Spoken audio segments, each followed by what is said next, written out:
Good day, sir. So, in this video, I will explain the parts of a ship's magnetic compass. So, first, I will explain is the compass ball. So, ang compass ball is mao ni ang parte nga nagunit sa compass card og nagpakita sa direction. So, gigamit kini sa pagtan-aw kung asa paingon ang barko. And second is soap iron spear. So, ang soap iron spear is duha ni ka bula nga naa sa kilid sa kompas. Ilang trabaho kay mao ang pagtabang sa pag-correct sa magnetic sa barko. Ang third is Flinders bar. Ang Flinders bar is usa ka metal bar nga nasa daplin sa kompas. So kini makatabang ni siya sir sa pag-ayo sa vertical magnetism aron dili masayop ang direction. Ang atong ikaupat is for an AFTB magnet tray. So kini siya kay kaning for an AFTB magnet tray is na kini sa tunga og nag-ayo sa magnetism sa unhan ug likod.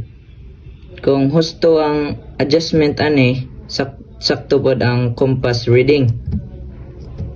Mana siya. So ang number 5 na to kay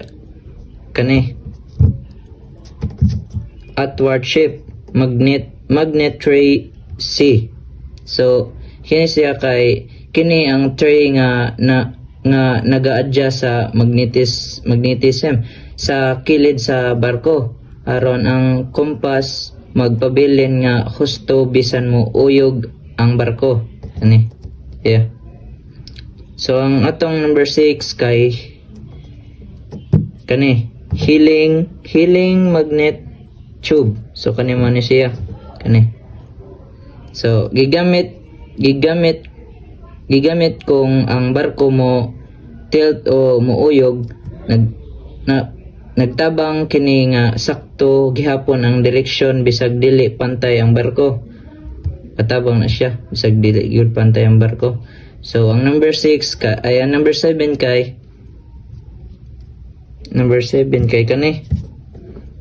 binnacle stand. So kini kay mao ang haligi sa nga nagunit og nagtabang protektahan ang kompas.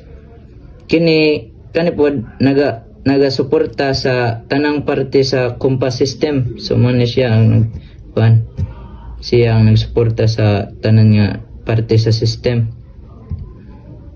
So atong ika-8 kay mirrors reflection and arrangement. So man siya mga mirrors man siya mga mirrors.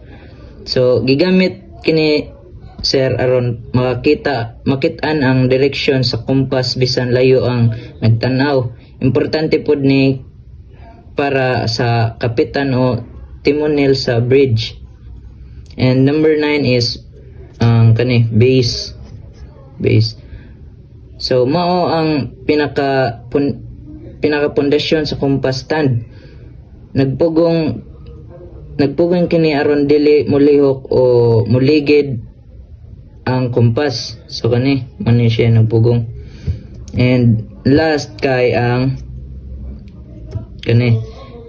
peep hole going to the ship bridge siya.